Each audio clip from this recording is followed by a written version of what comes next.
प्रभु को पाने का मार्ग। एक राजा था। उसने परमात्मा को खोजना चाहा। वह किसी आश्रम में गया। उस आश्रम के प्रधान साधु ने कहा, जो कुछ तुम्हारे पास है उसे छोड़ दो। परमात्मा को पाना तो बहुत सरल है। राजा ने यही किया। उसने राज्य छोड़ दिया और अपनी सारी संपत्ति गरीबों में बांट दी। वह बिल्कुल भिखारी बन गया, लेकिन साधु ने उसे देखते ही कहा, अरे तुम तो सभी कुछ साथ ले आए हो। राजा की समझ में कुछ भी नहीं आया, पर वह बोला नहीं। साधु ने आश्रम के सारे कूड़े करकट का फेंकने का काम उसे सौंपा।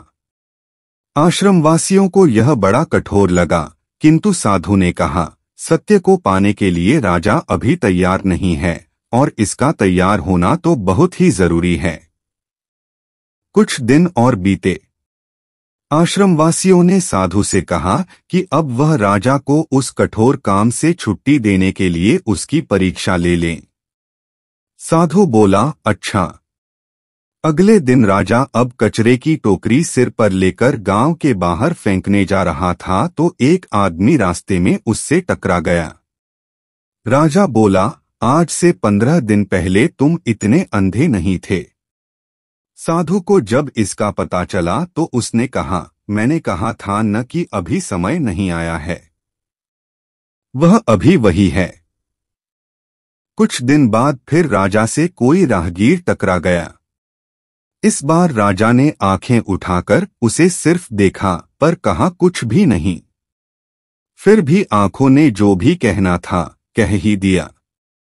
साधु को जब इसकी जानकारी मिली तो उसने कहा, संपत्ति को छोड़ना कितना आसान है, पर अपने को छोड़ना कितना कठिन है।